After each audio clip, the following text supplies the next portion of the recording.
오늘 우리에게 주시는 하나님의 말씀은 요한복음 3장 22절에서 36절 말씀입니다. 그 뒤에 예수께서 제자들과 함께 유대 지방으로 가셔서 거기서 그들과 함께 지내시면서 세례를 주셨다. 살렘 근처에 있는 에논에는 물이 많아서 요한도 거기서 세례를 주었다. 사람들이 나와서 세례를 받았다.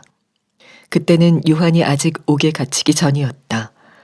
요한의 제자들과 어떤 유대 사람 사이에 정결 예법을 두고 논쟁이 벌어졌다. 요한의 제자들이 요한에게 와서 말하였다. 라비님, 보십시오. 요단강 건너편에서 선생님과 함께 계시던 분, 곧 선생님께서 증언하신 그분이 세례를 주고 있는데 사람들이 모두 그분에게로 모여듭니다. 요한이 대답하였다. 하늘이 주시지 않으면 사람은 아무것도 받을 수 없다. 너희야말로 내가 말한 바 나는 그리스도가 아니고 그분보다 앞서서 보내심을 받은 사람이다 한 말을 증언할 사람들이다. 신부를 차지하는 사람은 신랑이다. 신랑의 친구는 신랑이 오는 소리를 들으려고 서 있다가 신랑의 음성을 들으면 크게 기뻐한다. 나는 이런 기쁨으로 가득 차 있다. 그는 흥하여야 하고 나는 쇠하여야 한다.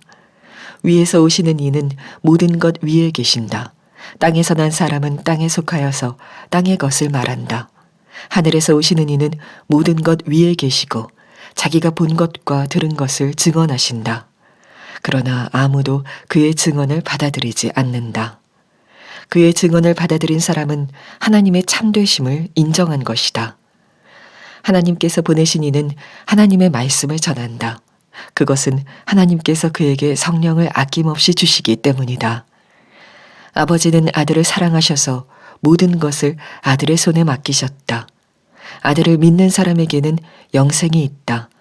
아들에게 순종하지 않는 사람은 생명을 얻지 못하고 도리어 하나님의 진노를 산다. 오늘도 예배하시는 여러분 모두 또 영상으로 예배에 참여하시는 분들까지 특별한 주님의 은혜 또 말씀을 부어주시기를 축복합니다. 여러분들이 이제부터 살아가는 동안에 항상 고백할 수 있겠는지를 스스로 점검할 것이 예수님 한 분이면 충분한가 하는 겁니다. 여러분이 예수님을 진짜 믿게 되었는지 또 예수님을 잘 믿는지 하는 것은 예수님 한 분이면 충분하다는 고백이 어떻게 느껴지느냐에 달려 있습니다. 어떤 분들은 너무 기쁜 고백이고 어떤 사람에게는 아주 부담스러운 고백이 될 수도 있습니다. 그건 사람의 힘으로 어떻게 할 수가 없는 일입니다. 예수님을 내가 정말 만났는지 아직은 주님을 만나지는 못했는지 거기서 극명하게 갈라집니다. 만약에 아직도 예수님 한 분이면 충분합니다 이런 고백이 선뜻 안 나오신다면 그러면 그것이 기도 제목이 되어야 합니다. 주님, 제게 예수님 한 분이면 충분합니다 이런 고백이 기쁨으로 나올 수 있게 해 주옵소서. 이런 성령의 역사로만 되는 일입니다. 그래서 여러분이 알게 됩니다. 아, 성령께서 내게 역사하셨구나. 여러분의 마음이 증거니까요. 그렇죠? 꼭 여러분들의 삶 속에 예수님 한 분이면 충분하다 이런 고백이 기쁨으로 고백되어지고 누려지게 되기를 축복합니다. 예수님께서 이제 천국 복음을 전하시기 시작하시고 사람들에게 세례를 베풀게 되면서 많은 사람들이 예수님에게로 몰려들었습니다. 그때 세례 요한의 제자들의 마음이 불편했던 것 같습니다. 그래서 세례 요한에게 찾아와서 예수님에게로 많은 사람이 몰려듭니다. 그가 세례도 베풉니다. 그 속에는 시기심하고 또 분노가 담겨져 있었습니다. 마치 무언가 뺏긴 것 같은 느낌이 든 거죠. 그 세례 요한은 그 제자들의 말이 얼마나 안타까웠겠습니까? 그분은 그리스도신데 예수님에게로 사람이 몰려가는 것에 대해서 시기 질투하는 마음, 그것 때문에 화를 내는 마음을 가지는 것은 절대로 복 있는 것이 아니잖아요. 그래서 제자들에게 나는 기쁘다. 그 말을 들으니까 나는 너무 기쁘다. 그렇게 말을 했습니다. 마치 결혼식 때 신랑의 들러리가 신랑에게로 사람들이 관심을 가지고 사람이 신랑에게로 이렇게 몰려가는 것을 보고 들러리는 기쁘죠. 신랑의 들러리니까. 꼭 그런 마음이다. 그런 말을 했습니다. 우리도 다 그런 기쁨을 다 경험해 보았어요. 우리가 어떤 사람을 전도할 때 그 사람이 예수를 믿겠다고 영접하면 전도한 우리는 얼마나 기쁩니까? 그렇죠? 실제로 우리에게 뭐 이익되는 게 뭐 있어요? 단 하나, 그 사람이 예수님을 만났고 예수님이 그 사람에게 생명을 주셨고 예수님이 그 사람 심령 속에 거하시게 됐다는 게 너무 기쁜 거죠. 이게 바로 요한이 말했던 신랑의 들러리가 신랑을 보고 기뻐하는 거, 그 기쁨인 거예요. 세례 요한은 나는 절대로 그리스도가 아니다. 나는 그분 앞서 와서 그분을 소개하는 역할을 한 것뿐이다. 28절에 그렇게 다시 한번 말하면서 제자들에게 너희들이 그 증인이 되어야 한다. 나는 분명히 말했다. 내가 그리스도 아니야. 나는 그분의 앞에 와서 그분을 소개하는 일만 하는 거야. 자, 어떻게 자기에게 사람의 관심이 몰렸는데 예수님에게로 관심이 다 다시 돌아가는 것을 보고 이렇게 기뻐하기만 할 수 있을까요? 성령의 역사로 예수님을 그가 그리스도인 것을 정말 알았기 때문입니다. 그러니까 그렇게 된 거예요. 예수님이 잘 되시는 거, 예수님이 높아지시는 거, 예수님에게로 사람의 관심이 가는 게 너무 기뻤던 거죠. 근데 세례 요한의 제자들은 세례 요한의 말을 듣고 예수님을 알았던 사람이니까 예수님조차도 경쟁 대상으로 생각이 드는 겁니다. 우리가 높아져야 되는데, 우리에게로 사람이 몰려야 되는데 왜 예수님에게로 가지? 이렇게 되어버린 거예요. 여러분, 우리가 예수님을 믿어도 세례 요한과 세례 요한의 제자, 이 두 종류로 갈립니다. 똑같은 예수님을 믿는 것 같아도 예수님을 인격적으로 만나고 주님과 동행하는 사람은 예수님으로 인하여 기쁩니다. 그런데 세례 요한의 제자처럼 실제로 자기가 예수님을 만나고 예수님과 동행하는 게 아니고 들어서 예수를 믿는 사람, 전해준 예수를 믿는 사람은 예수님으로 인하여 기쁜 게 뭔지 몰라요. 항상 초점은 자기 자신이에요. 내 마음에 드는 거, 내게 잘 되는 거, 내 말대로 된 거, 초점이 내게 있으면 그러면 기뻐요. 근데 나하고 상관없으면 예수님의 일도 다 자기에게는 의미가 없는 일이 되어버립니다. 자기가 다니는 교회에 열심과 충성을 다하는 사람 중에 다른 교회의 어려움이나 문제에 대해서는 관심이 없는 사람이 있습니다. 여러분은 어떠신지 모르겠어요. 이 사람은 아직도 예수님을 사랑하는 게 아니고 나를 사랑하니까 내 교회를 사랑하는 거예요. 내 교회니까, 그죠? 우리 집이니까, 내가 다니는 학교니까, 내가 자란 고향이니까 다 자기예요. 오늘도 우리 선교 헌금 작정을 이제 시작을 하는데, 여러분 선교 헌금 작정이 기쁘세요? 아니면 무슨 세금 고지서 받는 것 같은 느낌이세요? 선교 헌금이 기쁜 사람은 예수님을 사랑하는 사람이에요. 우리 교회 문제는 아니에요.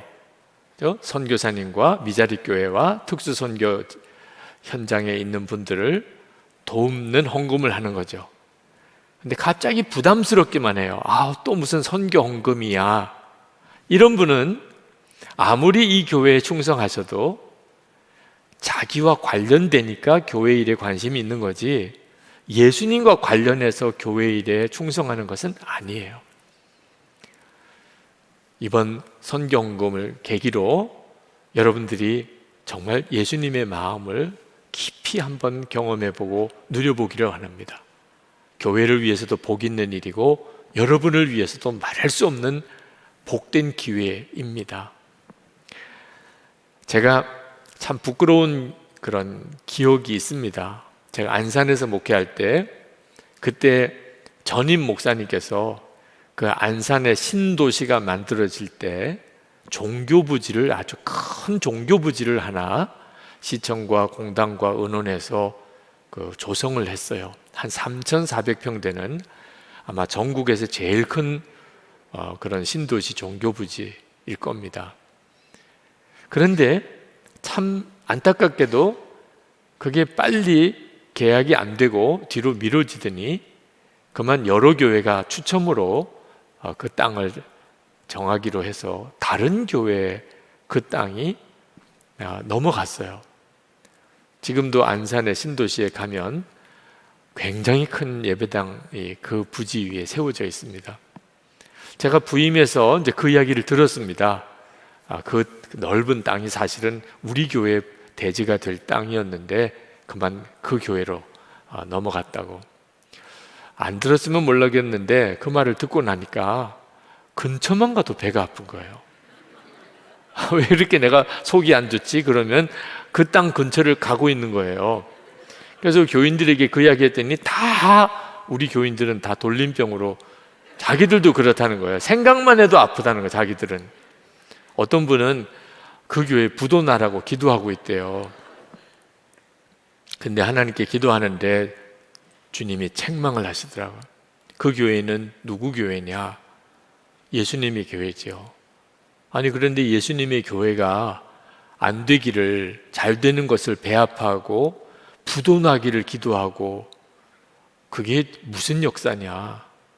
그 마귀 역사죠. 큰일 날 일을 하고 있는 거더라고요.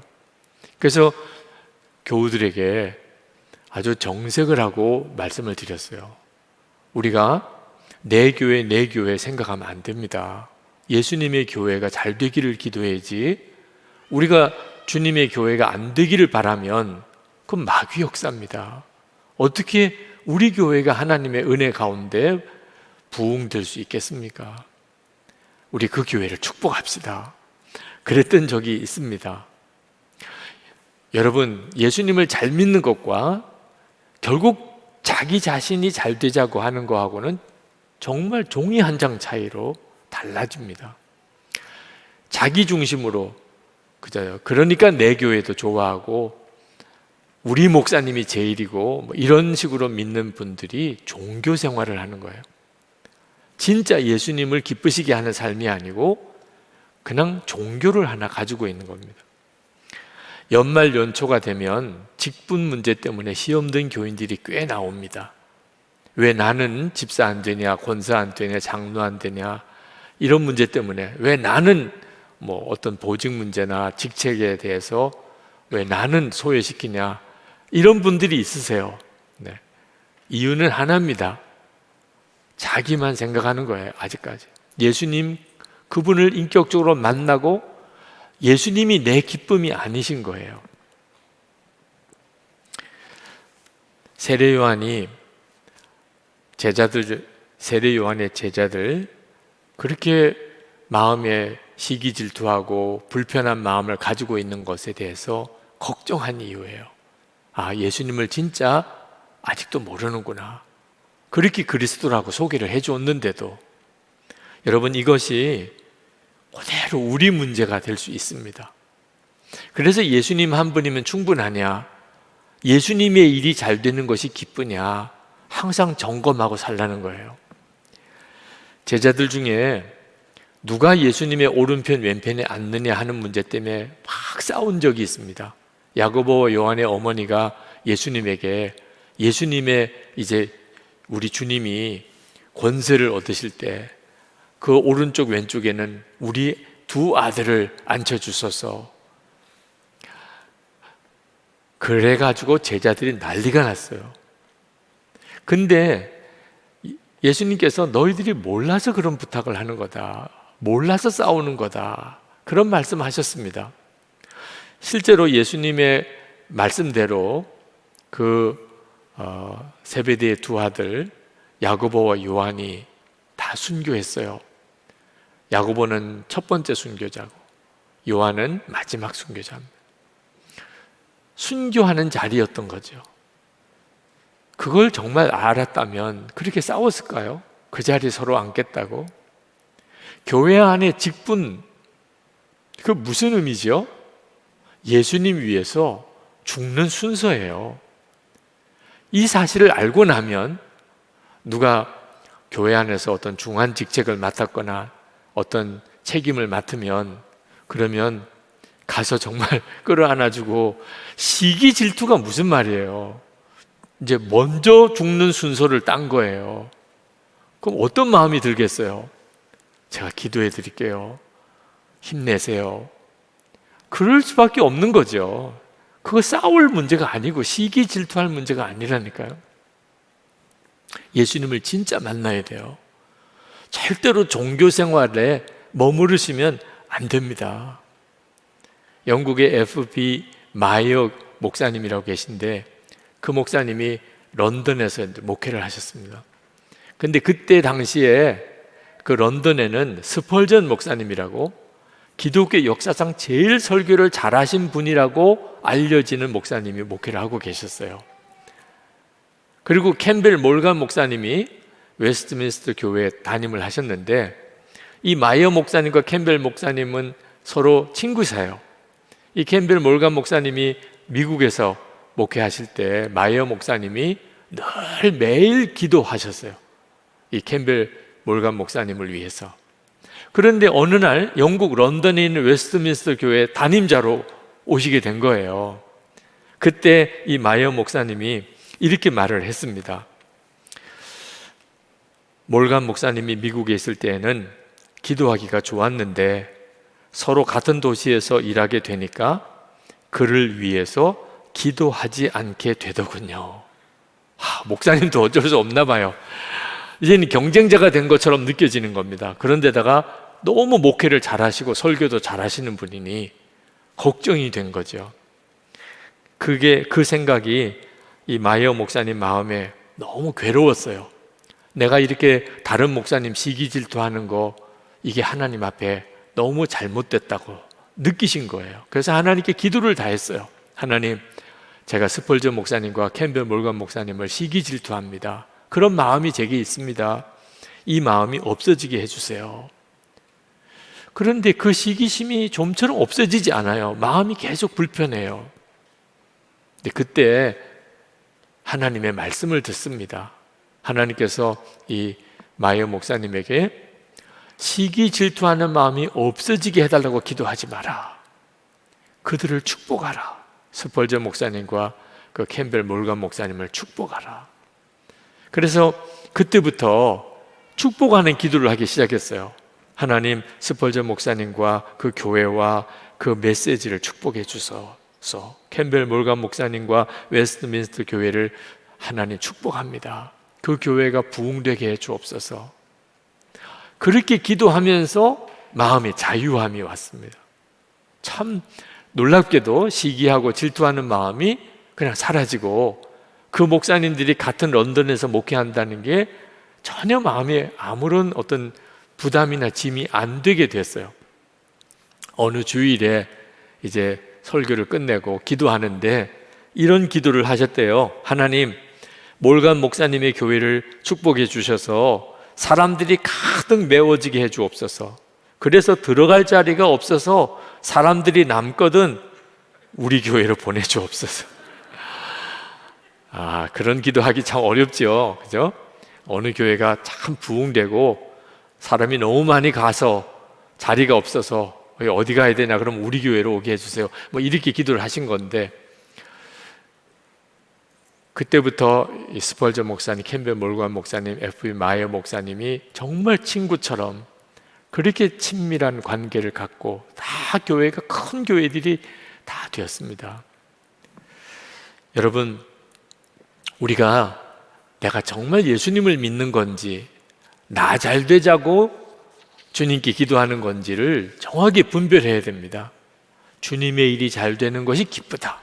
내가 어떻게 되든지 상관이 없어. 여러분은 정말 그런 믿음인가요? 세례 요한은 30절에 그는 흥하여야 하겠고 나는 쇠하여야 하리라. 이렇게 말씀했습니다. 여러분이 나는 쇠하여야 하리라, 이런 고백은 정말 어려운 고백이에요. 여러분은 그렇게 고백할 수 있겠습니까? 예수님은 흥하여야 하시고, 이건 좋아요. 나는 쇠하여야 하리라. 이건 너무 부담이 되잖아요. 주님을 진짜 만났냐 아니냐가 여기서 갈라져요. 예수님을 진짜 만난 사람은 내가 쇠하여야 하리라고 하는 이 고백이 아무렇지도 않아요. 오히려 더 정말 원해요. 그래서 주님이 더 높아지시고 알려지시고 드러나신다면 주님 저 그렇게 할게요. 근데 예수님을 진짜 만나지 않은 사람은 나는 쇠하여야 하리라, 이거 너무 끔찍한 이야기고 부담되고 싫어요. 만약에 여러분이 아직도 나는 쇠하여야 하리라, 주님이 높아질 수 있다면, 이런 마음이 아니라면, 그러면 도대체 세례 요한은 어떻게 예수님을 만났길래, 어떤 마음이었길래 그런 고백을 할 수 있었을까? 주님, 제게도 그런 은혜를 주세요. 저도 세례 요한처럼 나도 그렇게 고백할 수 있게 해주세요. 주님은 흥하시고 나는 쇠하여야 하리라. 이게 내 마음의 진짜 고백이고 기쁨이 되게 해주세요. 그렇게 기도하셔야 돼요. 그건 정말 탐이 나는 문제예요. 부담스럽게만 여길 문제가 아닙니다. 이런 은혜의 세계도 있는 모양이구나, 이렇게도 되는 역사가 있는구나. 실제로 세례 요한만 아니고요, 사도 바울도 그렇게 고백했습니다. 고린도 후서 5장 15절에 보면 다시는 그들 자신을 위하여 살지 않고 오직 그들을 대신하여 죽었다가 다시 살아나신 이를 위하여 살게 하려 함이라. 이제는 더 이상 나를 위해서 살지 않아요, 예수 믿는 사람은.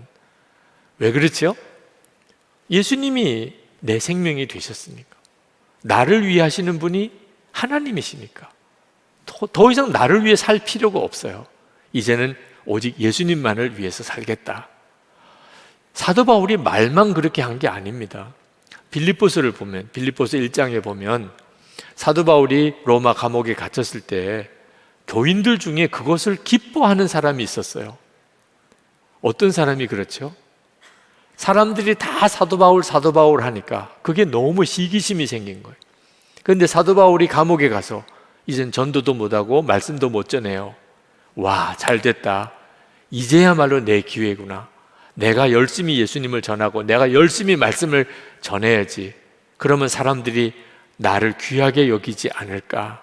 이런 사람들이 있더라는 거예요.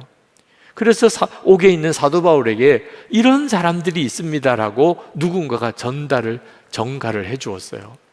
그 말을 들은 사도 바울은 뭐라고 대답했을까요? 빌립보서 1장 18절에 이렇게 말했습니다. 그러면 무엇이냐? 거칠애로 하나 참으로 하나 무슨 방도로 하든지 전파되는 것은 그리스도니 이로써 나는 기뻐하고 또한 기뻐하리라. 세상에 어떻게 이렇게 반응할 수 있어요? 나 어떻게 돼도 상관없어. 내가 감옥에 갇혔다고 더 기뻐한다고? 그래서 열심히 예수님을 전했다면 나는 더 기뻐. 예수님을 진짜 만난 사람은 아무런 시험 들 일이 없어요. 주님의 일이 잘 된다면, 주님의 역사가 일어난다면 너무 기쁜 일이지. 누가 했느냐가 뭐 중요해. 예수님을 진짜 만나지 못한 사람은 다 자기가 중심이 돼야 돼요. 내가 어떻게 됐느냐, 그게 더 큰 관심이에요. 여러분, 세례 요한이나 사도 바울이 특별한 사람이니까 그분들은 그런 믿음이었겠지, 이렇게 생각하면 안 됩니다. 하나님이 오늘 우리에게 이 말씀을 주신 것은 이 역사가 우리에게도 그대로 일어나기 때문에 주신 거예요. 왜냐하면 예수님은 우리 안에 오셔서 우리 생명이 되셨잖아요. 그러니까 당연히 예수님 한 분이면 충분하고 주님으로 기쁘고 어떤 상황, 어떤 시험 앞에서도 기쁠 수 있는 사람이 우리가 다 된 거예요. 어느 목사님이 정말 열등감으로 사셨답니다. 그분이 인물이 굉장히 좋으신 분이더라고요. 거의 뭐 탤런트인가 이렇게 생각이 들 정도로. 그런데 그 어릴 때부터 사시였어요. 너무 집이 가난해서 병원에 가서 수술도 못했습니다. 중학교 1학년 때 아버님이 갑자기 사고로 돌아가시고 집안이 너무나 가난해져서 그 눈이 사신 상태로 청소년 시절을 지나고 청년이 되고 심한 열등감으로 살았습니다. 찢어지게 가난한 것도 너무 부끄럽고, 다행히 은혜는 받아서 신학교를 갔는데 신학교에 가서도 이 마음의 열등감과 분노가 해결이 안 돼요. 이분이 가지고 있는 분노는 사람에 대한 게 아니고 하나님에 대한 거예요. 이렇게 살게 할 거면 왜 태어나게 하셨습니까?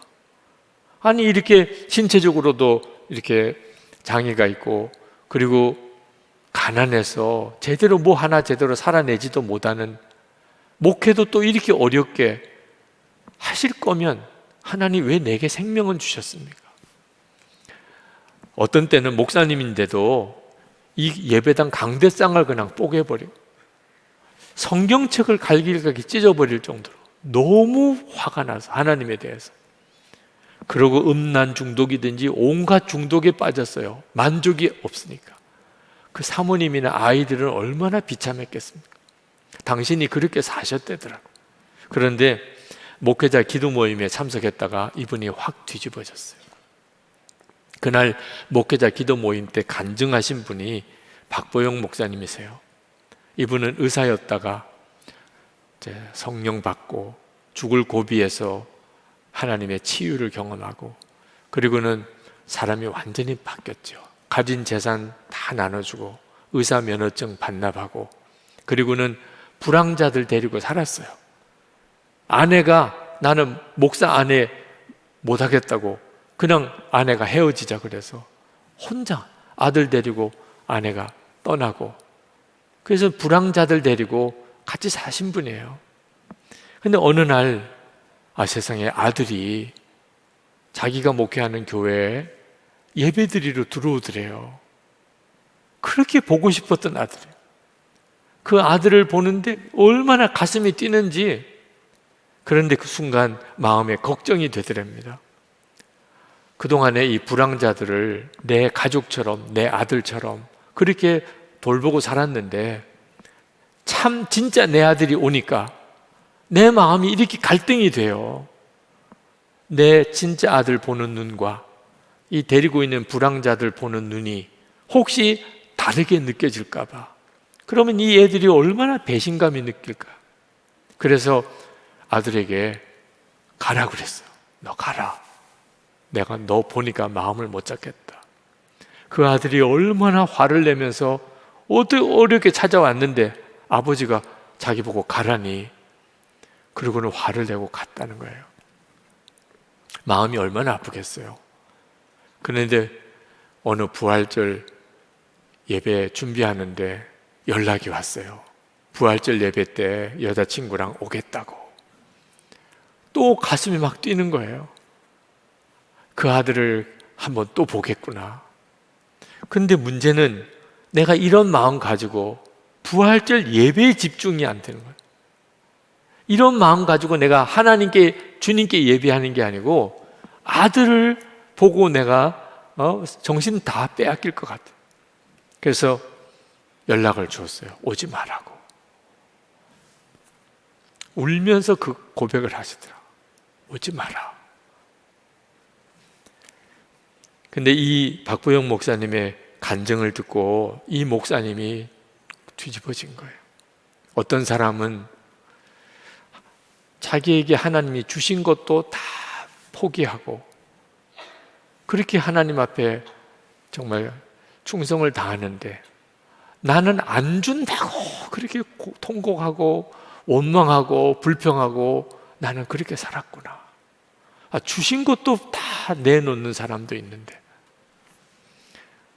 그렇게 통곡하고 울고 회개하시더라고요. 그리고 완전히 바뀌셨어요. 여러분, 세례 요한, 사도 바울, 그분들만 주님을 만나고, 그리고 예수님 한 분이면 충분하고, 그리고 나 주님의 기쁨 되기 원하네, 이렇게 사는 거 아니에요.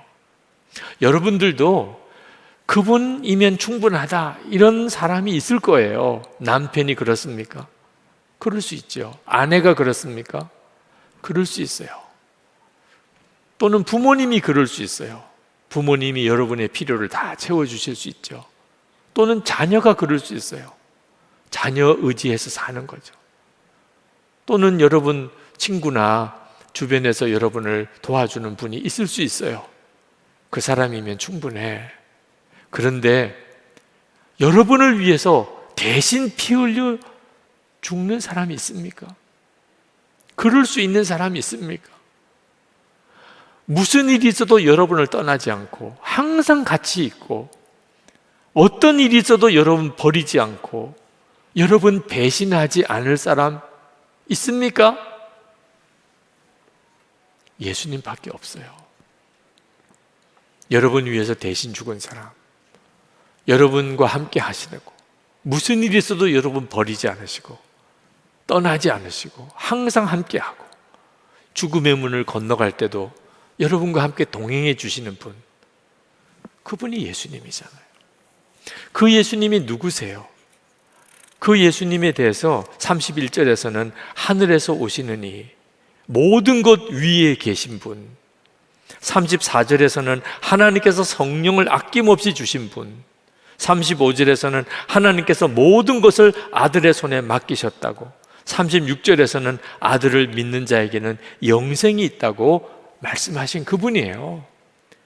그분이 지금 나와 함께 계시다니까요. 오늘 여기까지 여러분을 인도하셨다니까요. 이 사실을 진짜 여러분이 알게 되면 정말 예수님 한 분이면 충분하죠. 모든 것 되시는 분인데 나 주님의 기쁨 되기만 원하는 거예요. 아무것도 다른 소원이 없어요. 교회학교 양효선 전도사님이 한 번은 설교 때 이런 간증을 하셨습니다. 제가 어떤 사람을 지독히 미워했던 적이 있었습니다. 제가 얼마나 미워했는지, 하나님, 저 딱 일주일만 미워할게요, 이렇게 기도한 적도 있었습니다. 너무 괴롭고 힘들어 기도할 때 저에게 용서할 수 있는 마음을 주세요 하며 하나님께 울부짖었습니다. 그러면 제 안에 미움이 사라지게 해 주실 줄 알았습니다. 그러나 제 안에 미움은 여전했습니다. 이렇게 괴로워할 때 작은 소리가 들렸습니다. 내가 너를 사랑한다. 하나님께서 저에게 그래, 내 마음이 얼마나 힘들었니, 속상했지 라고 위로해 주시거나 저를 책망하시며 미워하면 살인한 것이라 하였거늘 어서 회개하여라 말씀하지 않으시고 내가 너를 사랑한다 하신 말씀은 너무 생뚱맞게 느껴졌습니다. 그런데 정말 신기한 일이 벌어졌습니다. 내가 너를 사랑한다 말씀을 들은 후 꽝꽝 얼어붙은 눈더미 같은 곳에 뜨거운 태양빛이 비추어 녹는 것처럼 제 마음에서 미움이 사라져 버렸습니다. 너무 놀랍고 신기했습니다. 그래서 정말 미움이 없어진 건지 확인하려고 그 미워했던 사람을 생각하고 있었던 일들을 떠올려 보았습니다. 그런데 정말 아무렇지도 않았습니다. 미워하고 싶지도 그럴 만한 이유도 찾을 수 없었습니다. 하나님께서 나를 어떻게 사랑하셨는가? 하나님은 넘어지는 저를 수도 없이 용서하시고 일으키시고 또 용서하시고 일으키셔서 지금까지 살게 하셨습니다.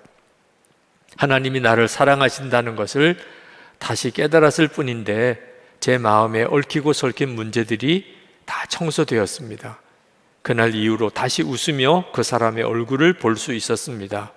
하나님의 사랑이 저를 미움의 죄에서 해방시키셨습니다. 자유하게 하셨습니다. 여러분도 다 정말 예수님 한 분이면 충분합니다. 주님이 내 기쁨이십니다. 그렇게 고백할 수 있다니까요. 여러분 안에 계신 주님의 역사예요. 주님께서 여러분과 함께 계심을 정말 붙잡으세요. 이제는 더 이상 교회만 왔다 갔다 하는 종교 생활로 예수 믿지 마세요. 예수님을 인격적으로 만나고 주님과 동행하세요. 그렇게 하실 수 있어요. 지금부터 주님 바라보고 살아보세요. 그러면 세례 요한이 이 고백했던 거, 나는 예수님으로 충분히 기쁘다. 그분이 잘 되면 난 충분하다. 이런 마음이 돼요. 그리고 여러분을 통하여 여러분 자신의 삶만 아니고 주변이 다 뒤집어져요. 여러분 이제 기도하실 텐데, 주님, 제가 정말 예수님을 인격적으로 정말 만나고 세례 요한처럼 나 주님의 기쁨 되기 원합니다. 그 고백으로 제가 살아보고 싶습니다. 제 속에 예수님 한 분이면 충분한 확신을 제게 주십시오. 오늘 제 안에서 그것이 해결되는 역사가 있기를 원합니다. 그렇게 기도하실 분들은 자리에서 일어나셔서 기도하세요. 주님께서 여러분의 마음의 갈망을 주님이 주셨어요. 그래서 반드시 응답하실 겁니다. 정확하게 기도하세요. 주님, 세례 요한처럼 주님은 흥하시고 나는 쇠하리라. 이런 고백이 나에게서도 나오게 해주세요. 이제 우리 같이 간절한 마음으로 기도하겠습니다.